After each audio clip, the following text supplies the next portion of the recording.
My name's Martin Woodward. We're going to have a chat about being agile across technology borders. So I'm an Eclipse developer inside Microsoft, so I have a little bit of experience on this topic, and then hopefully we can go through, have some fun, and show you some shiny demos, that sort of thing. So, first of all, anyone who knows me knows I'm a fairly informal chap. That's what I look like, in case you forget. I'm a fairly informal chap, so just shout if there's any questions as we go through. We'll still finish on time, don't worry. But if there's anything you want to ask that, now's not the appropriate time, then that's how to get hold of me. They're one of those means. I put that up again at the end. Okay. So this is the product I work on. I work on Team Foundation Server. And I also work on Team Explorer Everywhere. That's the cross-platform client for Team Foundation Server. We're going to dig into that some more. I also wrote a couple of books. Not that makes me an expert or anything. I'm just a shameless plug, really. But as there you get them. There you go. Okay. As you maybe tell from my accent, I'm not from round here. I live in Northern Ireland. In a place called just north of Belfast. I work remotely, so my talk today isn't about the challenges of a distributed, technology mixed remote team, agile, but we'll have some of that thrown in, no doubt. I work on my own. That's the view from my front doorstep.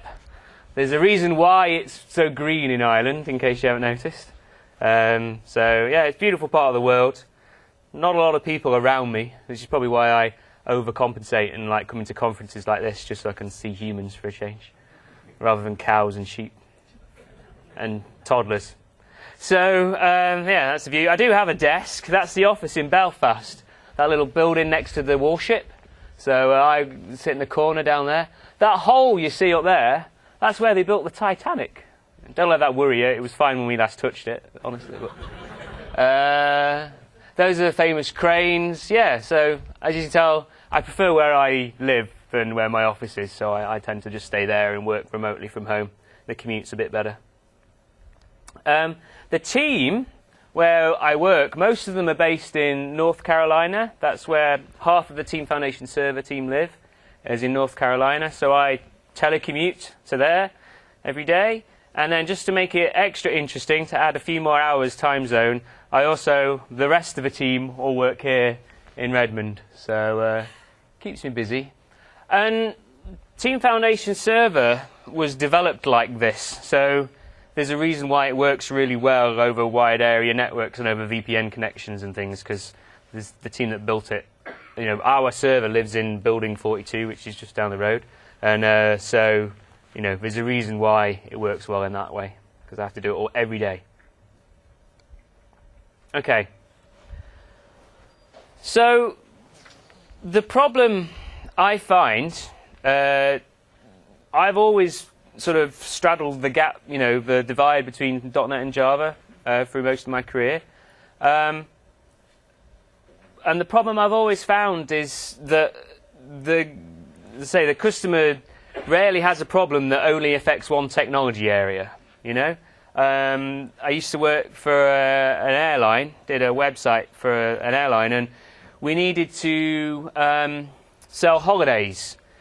People want to buy a holiday, they just don't want tickets. And more and more people want a la carte holidays. They don't just want to go to a thing and buy a pre-packaged holiday. They want to pick the flights, they want to pick the destinations, pick hire car, pick hotels and things.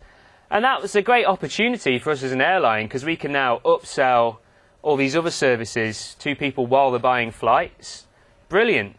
However, the flight selling system, that was built in like assembler on the mainframe. This was like highly optimized in 1961, and nobody's touched it ever since. It works. Crashes on that are not acceptable. So yeah, we just leave it alone, really. And then the website, that particular website at the time was built in an early, it sort of predated J2EE, so it was an early sort of Java technologies. And then, the AirMile system was on a PC, on a SQL Server database on a PC. The hotel booking system was on some other system somewhere. A customer just wants a holiday. They don't want to go to all these different systems and book things. They want a holiday. And so you have to track the story, or the epic, whatever, of I would like a holiday across all these technology areas. As we all know, you specialize on tools as developers. You get good, you pick up a technology to do something, you get good at it, you then become more productive in it. You just naturally, the more you practice, the more you specialize on a technology stack. And you get,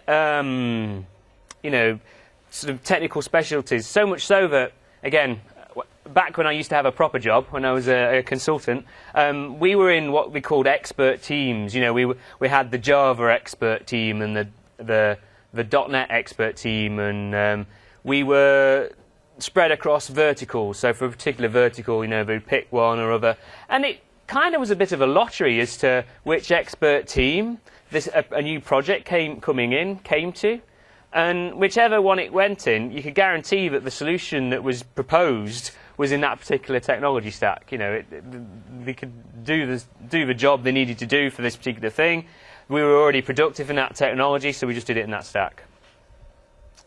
However, in these stovepipes of developer specialty, you'll develop the tooling that you adopt. And tooling adoption tends to be, or has historically been, quite organic. So the developers would, choose, hey, cool, this new product looks good, let's go use that one. And, oh, I don't like that IDE, it's too big, I want to use the shiny new IDE. And it was, I worked on teams where, and this was quite common in Java teams at the time, where you couldn't even within the team of 5 people, we couldn't agree on an IDE to standardize on.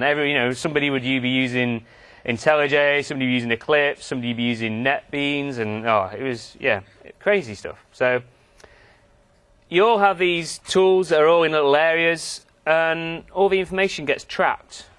It's really hard to tell where you are. Can we buy a holiday yet? Are we 80% done? Probably, yeah. And managing dependencies between those teams is tricky as well. You end up, because you're getting into these stovepipe specialities, you end up managing it by building contracts between the teams, and very early on defining a contract that you agree on. This is how we're going to do it, and this is how waterfall happens because of these type of things. And it's just crazy. So that's the problem. So how do we fix it? We've got some cute new stock art in the new Metro-style PowerPoint slides. So I quite like that. There we go. How do we fix it? So it's easy when you say it, but you've got to try and develop a team across teams. Develop some collective ownership of the problem. You've got to have everyone focused around, we have to sell a flight. It's just like inside a small team. If you maybe have specialities in a team, you might have people who are better at, say, the ASP.NET front-end work. Some people are better at doing back-end work inside a small team. Some people are better at testing, whatever. However, when the person who normally does ASP.NET front-end work is overloaded, then you share tasks around, and somebody picks up a task and does a bit of ASP.NET work for them, and does that and works on the requirements together. So you got to share ownership. It's difficult to share over the code, but you can certainly share it over the requirements, over the stories.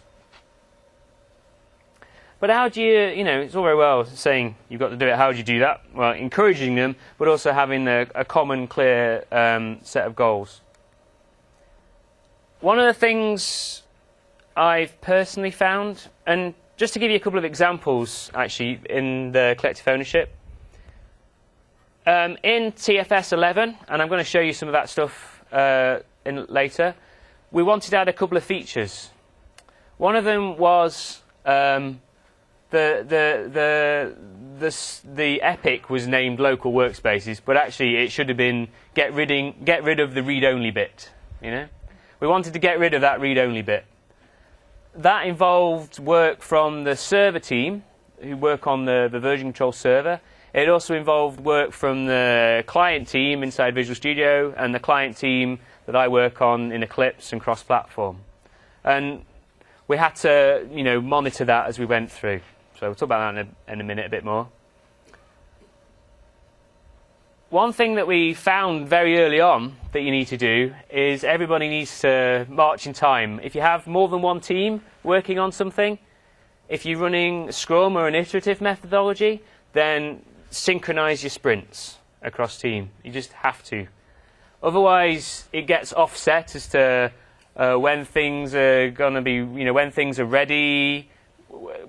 Originally we tried kind of offsetting it deliberately so that we could kind of know when, we could finish one sprint and say, oh yeah, this is ready, then let's carry on. It just didn't work. It worked a lot better when everyone was on synchronous sprints, because it's very rare that your dependencies are just a nice line. Dependencies tend to get cyclical quite quickly. And so if everybody's on synchronized sprints, it just makes it a lot easier. Of course, this is where some of the lean thinking and some of those sorts of thinking can really it gives some hope for being able to do it in condensed. I always think of like lean as sort of I'm a physicist, so it's shrinking the iterations closer and closer and closer until there's no planning, and you're just doing it all continuously. And by doing the whole Kanban and tracking work in progress and moving cards from one to the other, you can try and do things on a pull basis. But we use Scrum. That's what I know most about, and we synchronize sprints. And I find that invaluable. Oops, warn me about that. There we go. So the single most important thing you can do is have a single source of the truth. I don't care if that truth is stored in TFS particularly. I mean, I get paid for it if it is, but that's obviously nice. It could be on a whiteboard, it could be on a spreadsheet, it could be on sticky notes. I don't care. There needs to be one source of truth that everybody's referring to as to, is it done yet? What are we working on? What's the top priority? You need that to nurture the collective ownership. You just have to all agree on where we are and what we're doing. It's also the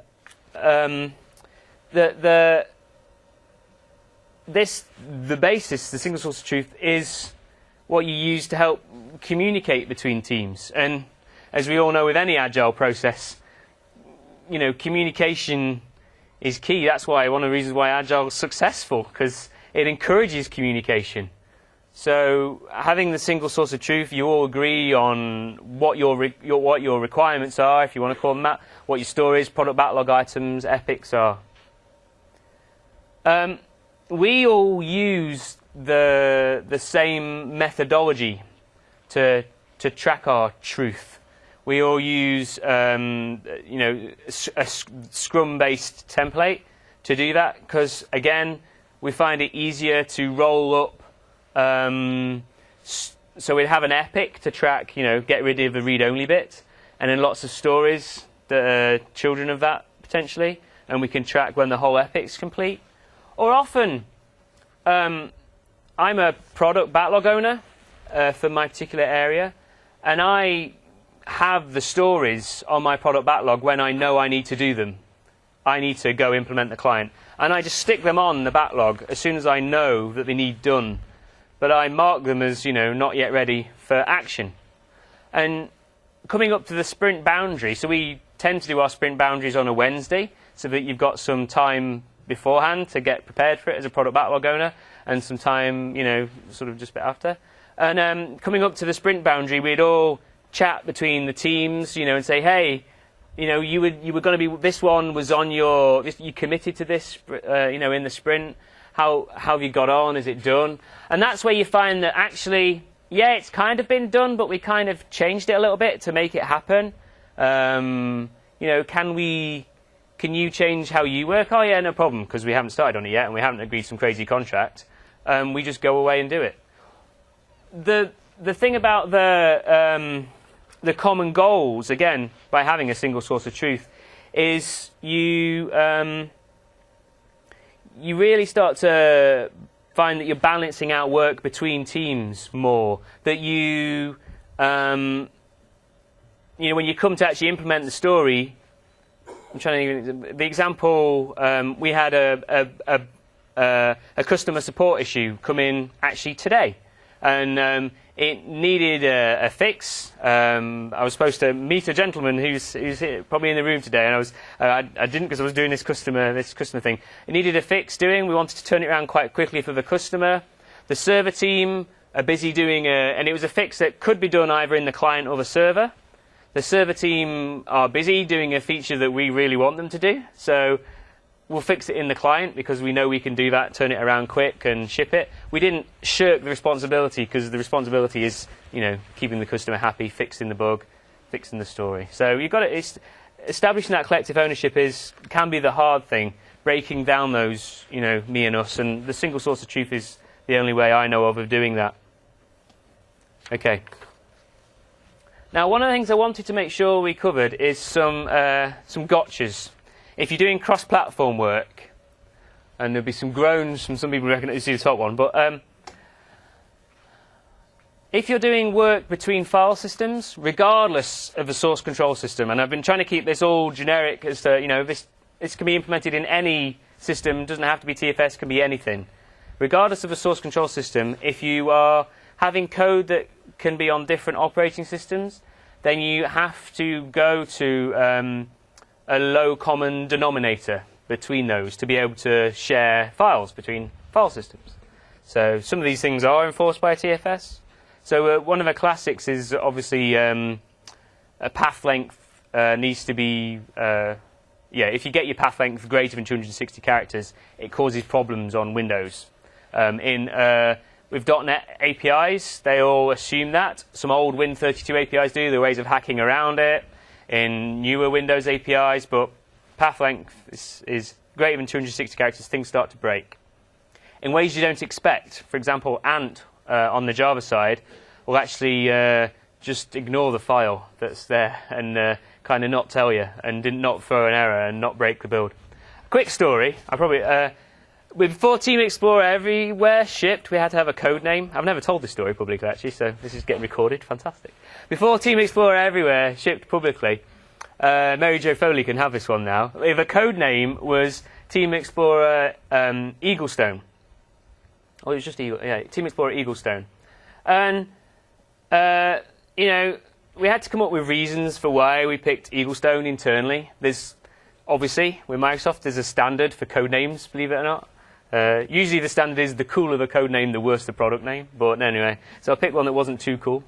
But we picked Eaglestone, and, you know, justifying why it was, and I said internally, oh, it's because Eaglestone is a place, again, an essential requirement of a code name, near where Alan Turing did all his work during World War II at Bletchley Park. And, you know, I wanted to commemorate a famous British computer scientist. And, you know, I got a checkbox. It's a perfectly good code name. Actually, the reason was it began with an E, because I wanted the acronym to be TEE, of the final product, because I knew it was going to be Team Explorer Everywhere. I didn't want to have to change lots of build scripts, so I wanted to keep it TEE. I also wanted it to be exactly the same length as Everywhere, because we'd had loads of problems in the build with files getting missed out because we'd gone over this 260 character path limit. So, yeah. So that's why it's called Eaglestone. So there you go. Another problem is README versus README, so case sensitivity.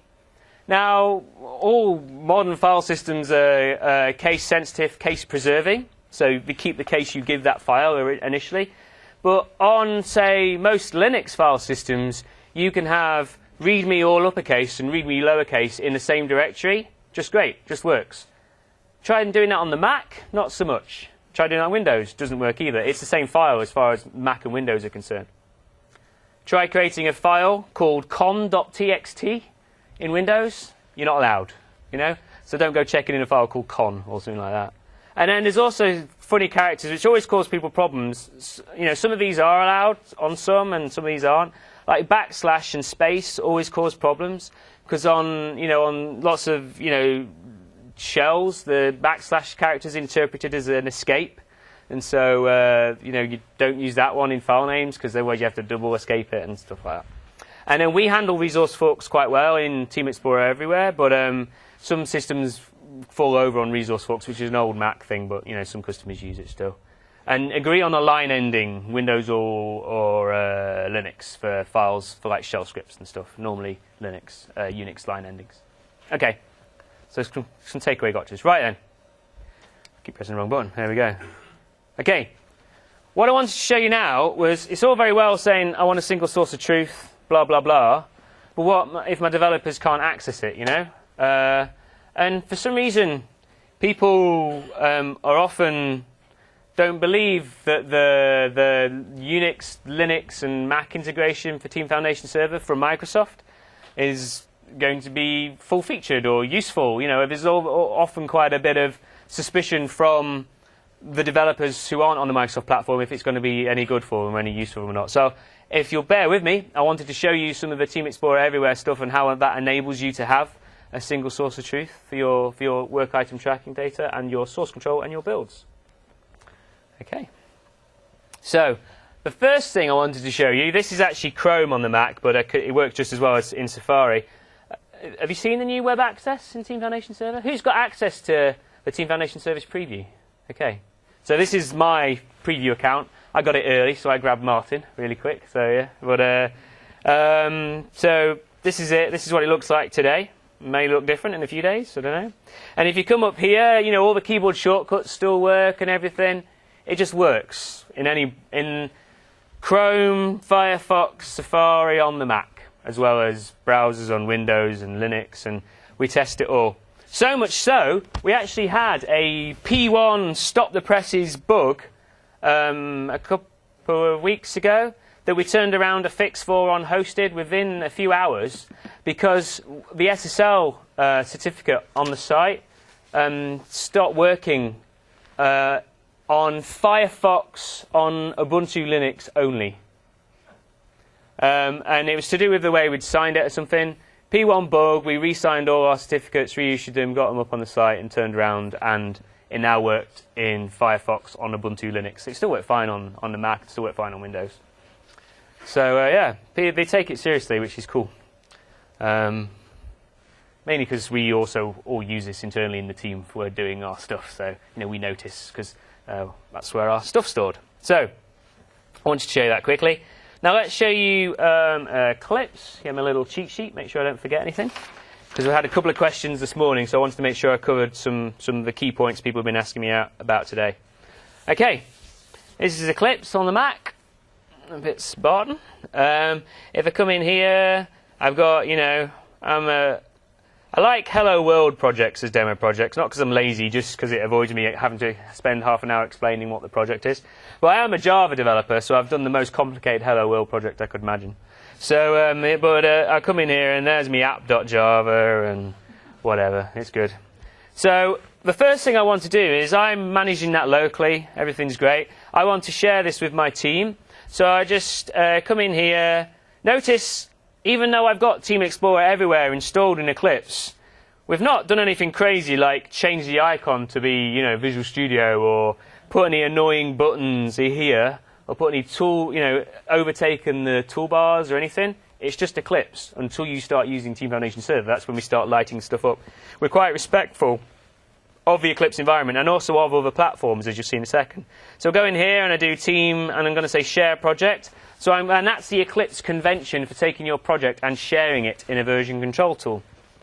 So I can pick my my server, so I'm going to share it with Team Foundation Server, and I'm going to log into my 2010 server once my VM wakes up, assuming I remember to switch it on. There we go. So and I'm going to get the project collection. Who's here used Team Foundation Server in Visual Studio? Okay. Who here recognises this as quite familiar UI to them? That's deliberate, We want to minimise training. It is just the same experience. It's just in Eclipse. So it's Eclipse where it means to be. and Mackie where it needs to be on the Mac, and on Windows it just looks like Windows. So I'm going to log in here, go in, I'm going to pick my TFS workspace in a second. It'll be a bit faster than that. Let me just go in and just check. No, yeah, I just wanted to make sure I'd got a nice empty one. Notice, already I'm doing quite a lot of things. Like here's all my workspace listing. I could go add a new workspace if I wanted to. I could edit it. I could do whatever I need, Yeah, so let's go through. And then we're going to share this into TFS.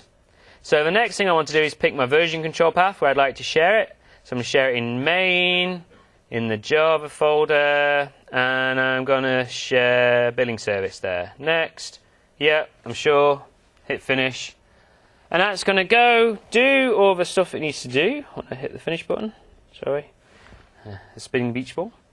That's going to go check all that code into Team Foundation Server. Notice I'm actually running the TFS server locally here because I never trust the internet when I'm doing demos. So I've got it running on a little VM on my Mac here. So apologies if it's just waking up.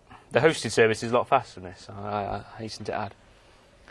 But luckily, the local works for getting rid of the read-only bit feature we added works really good for offline stuff. So I was doing a demo a couple of weeks ago where I decided to be brave and demo against hosted live on stage.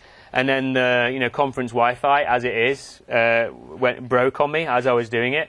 And but yeah, it's great because you can still work offline really well in local workspaces. I carried on, did the demo, and nobody really noticed.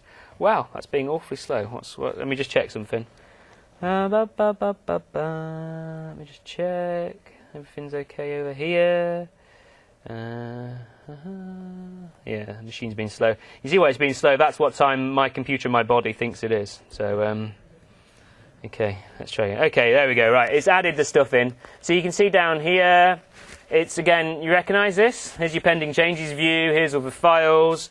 Now, TFS has that two-phase commit thing, so they're not actually shared until we add them. So, initial check-in. We'll hit check-in, and then there we go. We are Microsoft, so we say, are you sure? But you can get rid of that if you want, and say, always check in, yeah. So, you can go back and change the preference with, we're not stupid. So there we go. Now, what if you want Team Explorer? So you can just go up to here. Again, notice, the only thing we've done now is we've added this pending changes view for you. So you can get rid of that if you want, or you can hide it. We've got the workspace drop down, we've got shelving and unshelving.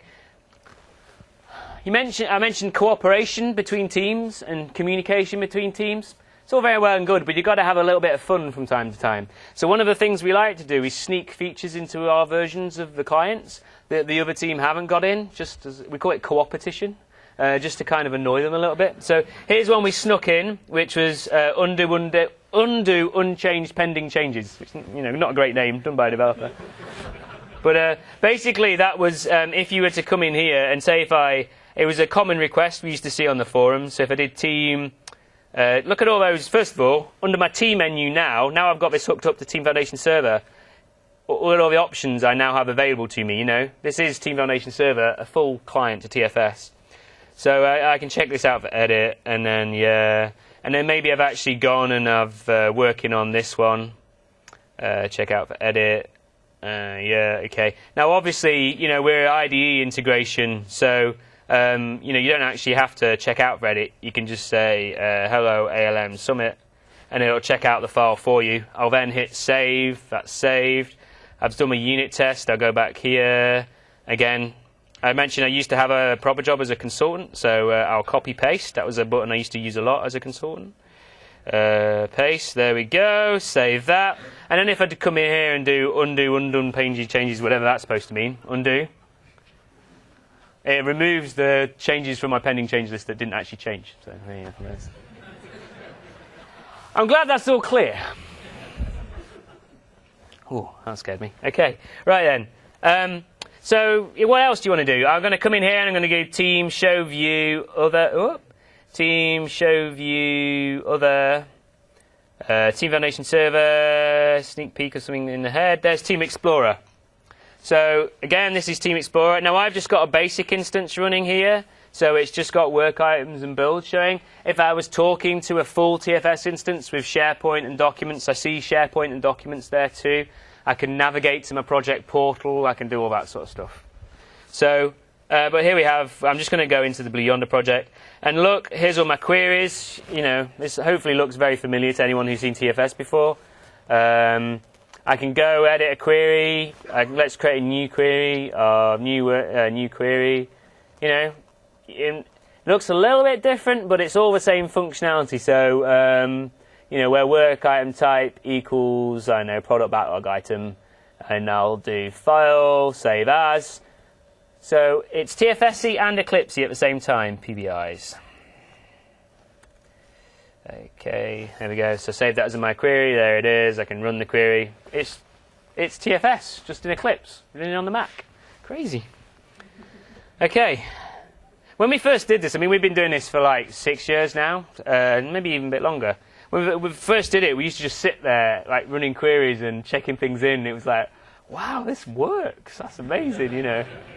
It's on the Mac. Now we kind of get a bit blasé about it.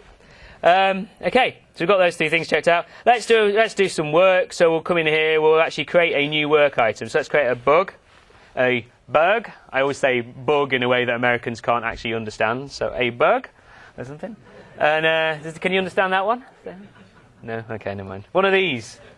A bug. Yeah, there we go. So, and we'll say, hello world is in UK English. Maybe I spelled colour wrong, or favourite, or the way I say aluminium makes it laugh, or something like that. So let's fix that. We'll assign that to me, Martin Wu, and I can come in here. Now notice all of the layout and stuff that you have. Let's make this a bit bigger. All the layout and stuff that you have in Visual Studio, all the form layouts that you can control, all the customization you can do with your work item template. The same customizations show up in Eclipse, just like they show up in Web Access. You know, it's the same work item you're looking at. The only difference is the controls can look a bit different. Like these are the Mac versions of tabs. You know, they're cool. So we try and be native on the platform that we're on, but have all the TFS functionality exposed. So there we go. We'll just say aluminium. There we go. Let's save that. Command S because I'm on the Mac. Okay, so bug 85. Great. So I've got a bug. Got some stuff. Let's do. Oh, if I wanted to as well, of course, I could come in here. I could switch on some checking policies. So I've currently got the change set comments policy. Again, you've heard of co-opetition. This ships in the box with Team Explorer everywhere. You'll be glad to know the change set comment policy. You don't have to add that yourself. And then you can also come in and maybe I want to associate with a work item or something like that. I'll just leave change set comments switched on. So if I went to go check in, you know, you get the whole. Sorry, you haven't done your check-in comment, and why haven't I done it? It's there. Okay, I'll go do it. Initial fix bug. We'll associate that work item. Oops, sorry. With again, this is all the same UI you know and love. Let's see, last week. There we go. That'll do. Super. So let's check in and we'll associate. Great. Go flying over to Windows. Let's have a quick look in version control. Again, once it decides to paint. Main Java billing service, was it? Yeah, if I go in here, let's do a quick view history. View history. There's the changes I did from Eclipse, including if I double click on them. You know, it's a single source of truth. Okay, it's being slow, so I'll just leave that, and I could do the same thing over here, obviously. Team view history. Okay. Super, and then I can do some stuff. Well, that's fine. Work items, source control, that's all very good, Woody. What else can you do? Well, we can. The next thing you're going to want to do is do some building, probably. So let's come in here and we'll create a new build definition. This is where it starts to blow the Java team's minds now, when you sort of show them this. So we'll come in here. Oh, wake up, spinning beach ball. This is the equivalent of a little, you know, the blue circle thing on Windows. So Come on, come on, come on. That serves me right for jumping over to Windows and doing something. Yeah, no, Windows is waiting. Okay, there we go. Yeah, whatever. Right, back to here. Great. So I'm going to create billing service CI. So in the build definition, you tend to you give your build definition name. It's good to give it a convention, like say it's a CI build. You give it a description. I often give a 3-line description of who the build owner is. So Martin Wu, Microsoft.com, and then my phone number, 555-1234. That's a made-up phone number in case you can't guess. Trigger, I'm going to make continuous integration. We support gated check-in fully. So everyone know gated check-in? You know, if you do a check-in, when you do the check-in, it says, whoa, no, sorry, you can't check in yet. I'm going to take those changes, shelve them, so that's take a copy of them, store them on the server, and then going to take those changes, take them over to the build server, do a get latest of code, unshelve your changes into that code base, run the build you've defined, and I'm going to point it to an Ant project in a second, and then only if that passes, check in on your behalf. So pretty neat. Let's do a continuous integration build first, just will not tempt fate. I then go and tell it what I want to build. So come down here, let's go build the Java project, billing service, okay, there you go, build defaults, TFS 2010 /drop / give it a useful name, fantastic. Right then, I'm then going to, he uses the MS Build based wizards. For those of you who are experts on team build, you might think, well, why is he not using workflow? Reason is, it's a lot easier to edit XML from Eclipse.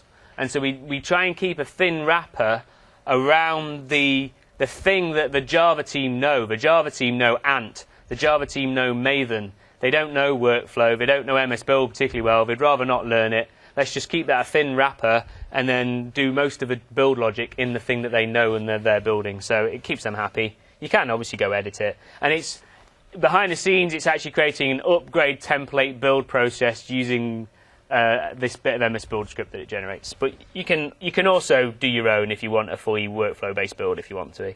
So we'll hit finish. So I've just done an Ant build there. I could have done Maven, which is another common Java build thing. I'm going to queue a new build just to make sure I got it right. Yeah, again.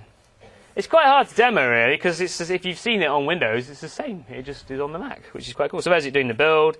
We'll go over to here on Windows. I'm going to have to hit refresh to get it to pick up the build. There we go. And go into here, look at my queue build. We can see the billing service project running. And then this is the crazy bit. You come in and let's watch the Ant build run from Visual Studio that was kicked off on the Mac. So that's cool. Right then, we'll watch that running for a moment. One of the things people always ask me, and I'm going to come back to this screen in a second just to show you when it's finished. Hopefully, I'll check it's all green first, of course, before I come back. One of the things people always ask me is, oh yeah, very good, but what can't you do? And there are some things where we have inequality. For example, in Eclipse there's a feature called Synchronize. Basically, you can right-click in Eclipse and say Team Synchronize. And that's a thing that teams are used to in the Eclipse world. And it compares your local workspace with the server workspace and tells you what's different between the two. Quite a neat feature. Eclipse people like it. Visual Studio doesn't have an equivalent, but we have it in the TFS integration in Eclipse because Eclipse users like it. So we've got that there. What we don't have today is branch visualization in Eclipse. We started down that route. We realized the technology we wanted to do it in the Eclipse world. It didn't quite work right, so we've reset a bit on that, and we're going to do it a different way. But we will have it eventually, branch visualization. We found that's not actually a problem because developers aren't using branch visualization. They're checking in, checking out, work items, builds. The branch visualization stuff tends to be done by the build managers and the branch the SCM managers. So we've actually found it wasn't as big as a deal as we thought we had, but professional pride kicks in every now and then, and so it's going to get done. And then, obviously, in the build stuff, we didn't give you the option of creating a .NET build from Eclipse, because that doesn't really make sense. And we don't put the Java build stuff in Visual Studio again. Doesn't really make sense to do that. You can install Eclipse and Visual Studio side by side if you're somebody that needs to do both those things, fine, but we tend to keep them in the separate worlds. The biggest one, which actually isn't on this list, so I've just updated my deck, I've missed that side, is an administration functionality. So to administer the server, you still need to use the raft of administration tools we have, like the administration console, and if you want to manage security permissions, anything that needs TFS or Team Project Administrator rights, really, then that's kind of done in Visual Studio or in one of the admin tools. Again, because Eclipse developers and cross-platform developers aren't doing that every day, it's the administrators of the TFS server, so we just keep it in one place, so we only have to edit it in one place. But everything they need for development is there.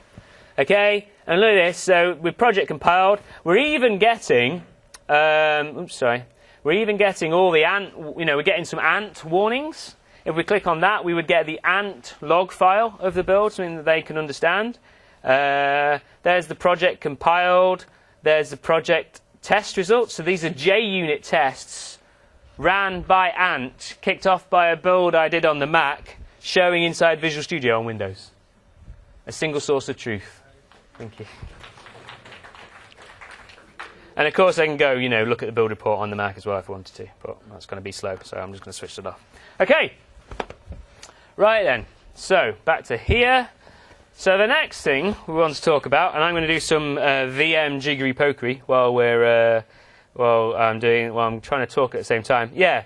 Oh, Team Explorer Everywhere. That's brilliant. How do I get it? Marketing question. There's the URL, TE 2010. Comes as standard, and we have the cal. Sorry, I'm just doing some stuff at the same time I shouldn't do. And then, okay. When you're adopting Team Foundation Server, the trick is, I've always found, to start with the bit that's painful. So the bit that's causing you most pain. And in teams with technology boundaries, that's often not, first of all, source control. Quite often it's the work items, having a single source of truth regarding where we are. So often people start with just adopting TFS for work item tracking. Problem is you're not using TFS for its whole value there, and you get a lot of goodness by adding more stuff in, like adding source control and work item tracking. Now you get the traceability between work items and source. That's good. So if you can do that, when you can do that, it's great. And then finally, build's great as well if you can get there, because it completes the feedback loop. You're now seeing not only was the work done, but which build was it fixed in, that sort of thing. However, if you can't go the whole hog with, say, builds, I personally contributed the cruise control integration to TFS. We've got Maven integrations with TFS, Hudson, Jenkins, which again is a popular Java build server. All those systems can talk to Team Foundation Server as its source control repository. So you don't have to, it's not a big bang migration you have to do. You can take baby steps and progress through if you want to. Again, I would also encourage people to, there is fear of the unknown and fear in change. So do a trial internally, see what they think. I can honestly say when people have got to a proof of concept, when they're, if they're comparing standardizing on TFS versus standardizing on something else, I'm trying to think of an example where I've actually seen them not pick TFS, because the tooling is it's an on par experience everywhere, and that's just not the norm. Normally one's a lot better than the other, but with TFS it's very much parity. And then again there I mentioned about the integrations available for the Hudson and cruise control. Okay.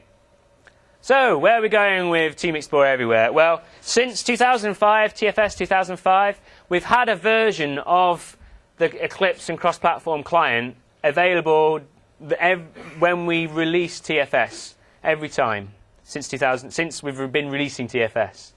So, prove us on a record. Admittedly, before then, it was with a partner company called Team Prize, who I used to work for, up until November 2009, so just over 2 years ago. November the 3rd, 2009 it was, when Microsoft bought Team Prize and integrated the technology into the core Team Foundation Server team. And that's had a huge impact, actually, on the TFS itself, because the cross-platform problem is owned by Microsoft. Things like getting rid of the read-only bit. suddenly jumped up in priority because it's now TFS's problem, not this partner team's problem. Also, we'll show you, I'm going to show you execute bit support. So handling of, on Unix file systems, you can set files as executable, which means you can run them. TFS, to support that previously, you had to have some file called TP attributes checked in alongside. It was a bit of a pain. It just works in TFS 11, and I'll show you that. And these are all features that we've added. We've also got an SDK for Java. And if anyone wants to see that, I can show you some examples of that later on. You just download it. It's freely redistributable inside, inside your application. So if you have a Java application or some piece of stuff you use internally to track your processes written in Java, you can get that to talk to TFS just fine. The object model is very, very similar to the .NET object model, mainly because we copied a lot of it over when we did the port. So Reflector was a wonderful thing when I used to work as a partner company. Okay, but I didn't say that again. Oh, I'm being recorded. Right then. Okay. So, wake up. What I'm trying to do now is, let's show you how much I'm struggling, is, no, I don't want to do that. I wanted to show you some of the 11 stuff. And then we'll do Q&A. So, that's my 11 server. Oh, wake up for me, please. Okay, there we go. So, here we have, so somebody was asking me, what does the standalone experience look like for the Mac? Well, this is kind of what the standalone experience looks like. It's actually, you can download a version of Eclipse called the Eclipse Platform Runtime. It's just the shell of Eclipse with nothing else in it, no Java, no, whatever. And that way, if you're doing some development and you don't want all the language tooling, if you just want to be in the console, but you want a nice GUI maybe to do some stuff, then you can have a standalone client and connect in and not have any of that garbage of Java in there if you're not needing it. So this is what, and it just looks like the same thing. We've put all the functionality in the plugin works when it's in standalone mode. This is the new. It's currently, we call it Team Navigator internally because we have both Team Explorer and Team Navigator at the moment. This is the new Team Explorer. Ooh, there we go. So that's there. You've all seen that. But what I wanted to do was show you the command line. Oh, yes. Here we go. This is what you need at 5:30 on a long day, is a nice black screen. So here's a folder I prepared earlier. Nothing in the folder. And if I go back to over onto here, you can see this is the path I'm at. I could actually just click on there if I wanted to, and it would open, he says, open up a Finder window, show me the folder. Folder's completely empty. So, and then I want to get the files into that folder, but I've already mapped it. So I can just come in here and I can do tf get. The same command line operations you can do on Windows, we have the cross-platform command line, and it works cross-platform, hence the name. And it's the same syntax. If I do tf help, you see it's quite richly functional. There's a lot of commands there, a lot of help. And it's all the same stuff. Notice with on the Unix version, all these options here, we have them with a hyphen. That's because the / character that you see in the help on Windows doesn't translate very well into the shell of Unix. But if you go over to your Windows system and do tf something and use a hyphen as an option instead of the /, that still works as well, even on the Windows version. The scripts are completely portable between the two, and we just do it that way to make it easier on the, we're respecting the operating system that we're on, but they still work across both. And you can still use slashes in Unix if you really want to, but you've often got to be careful to actually get that to translate through. So there we go. Okay, so I did a tf get. If I do an ls now, ooh, look, I've got my files. But here's the magic bit. ls minus la. Let's zoom in for everybody. So anyone remembering the days on Unix? Look, first of all, they've got the writable bit set. Crazy talk. I was on a get. I haven't checked out. I can write them all without doing anything. Next, look at that. We've got the execute bit set automatically as soon as I did the get. And there's no other magic files there or anything like that. So if I come in here and I do ./build.sh, you see, hello world. I told you I like hello world scripts. So there we go. And I could come in and I could just, I'm hardcore now. Let's come in here and we'll do file a.txt in vi, or vim actually, but never mind. We'll edit that line there. There we go. I'll do tf status and then check it. Now, interestingly, I could go and switch my server off at this point. It doesn't matter. It still would know that I've edited the file. And there we go. Look, it's I've edited the file. It just picked that up. Magically. Isn't that good? This is the magic bit. If I go into here, do, vi file A, if I come in, and I'm going to manually go back and get rid of the change I did, do a tf status again. Oh, I've not quite done it right. There we go, one change. Let's do, was there a space after it? Oh, that's a rubbish demo, isn't it? TF, oh no, I can't roll back. Let's just do a TF undo on file A. There you go. It's all the functionality you expect to find is in here. There we go, undoing edit file A. Let's do it again, vi file A.txt. I'll come in here, and this is what I'll do this time. I'll get rid of, let's get rid of edit, escape, TF status. There we go, so it's edited. Let's go back, we'll edit file A again, come down here, we'll type edit back in, escape, there we go, TF status. Please work this time.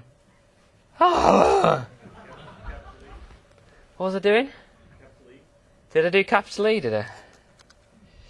I think if this is right, then... Was it capital E, was it? R-E, I doubt it, let's find out. I'll tell you what I'll do. Let's jump into here. Let's quickly do a refresh. This is the standalone client I've got. I could do this actually in the command line client, but what am I doing? Refresh, sorry. Let's right click on here, do a compare. Server version, see what's different. Huh. Oh well, that normally works, never mind. That was not a spectacularly good demo. Okay, what I'll do this time then, let's come in and I'm going to notice the changes are coming up. I'll come in here and I could undo my change again from Eclipse if I wanted to. Undo changes. Yeah, I'll undo changes. Let's go back to the command line. Well, it was working. I'm sure it was. Hang on. I'm gonna figure this one out in a second. Right. So if I do a ls-la, I come in here. You see, file B is just a regular file. TF status. Oops. TF status. Okay, no pen. That's the one I wanted to see a minute ago. No matching changes. There we are. Anyway, I'm gonna add the execute bit to file B. A plus x file B.txt. Do TF. This is just us showing off now. Look at that. I've added the execute bit. I've automatically detected I've added the execute bit onto that file. Even better, if I do a chmod a-x on, say, build.sh, tf status. Here we go. It's detected I'm removing the execute bit. I can do tf check in. Now remember, when I went in and set the... there we go.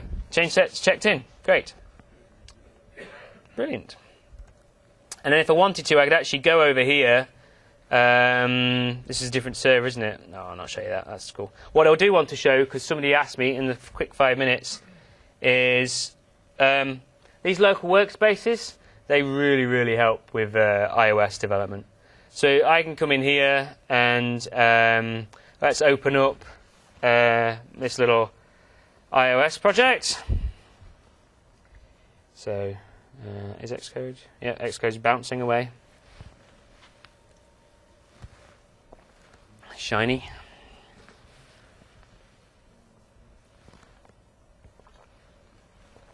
Oh, it's loading.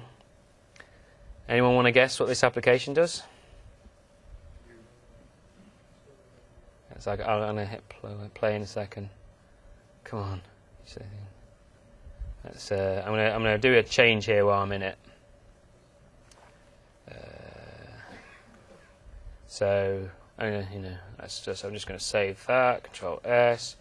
Let's hit run. While that's running, I could do it in the UI, but just because I'm determined to see what's wrong here, let's just do. No, not quite yet. CD demo / sorry.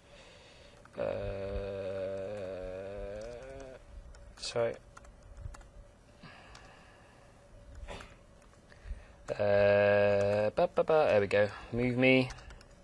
I do TF status on here, and it's going to show me which files are different in my, in my local workspace from there. Look, it's the iOS equivalent of Hello World. This one's better because you can double click, you can double tap on it. He says, "Look, you can change languages. That's cool." Again, and because it's iOS, you can move things around again. There you go, brilliant. There we are. Right, fantastic. And also, if I come back here, look, and they're the files that changed by doing that. And I could just go in, do TF check-in, and it just works. It just works. Okay. So, we're 5 minutes to go. That's actually surprisingly well timed for me. Any questions? Yes, sir. If you share custom work item template controls and check-in policies, and you have both Java and .NET in the same team bucket, how does that work? Okay, so the question was, if you've customized your work item controls and your check-in policies, how does that work? Because anyone who's done that knows that the .NET ones are written in .NET. Actually, we configure them separately. So with work items, you can do two things, just to explain to the whole audience. You can customize the layouts, and you can customize fields and all that sort of stuff. And you do quite complicated stuff and you just do it in XML. That just works. You can also do custom controls to put your own display control in there. You have to write a Java version of those, and you deploy them as an Eclipse plugin. It works, and we provide the SDK has examples of how to do those.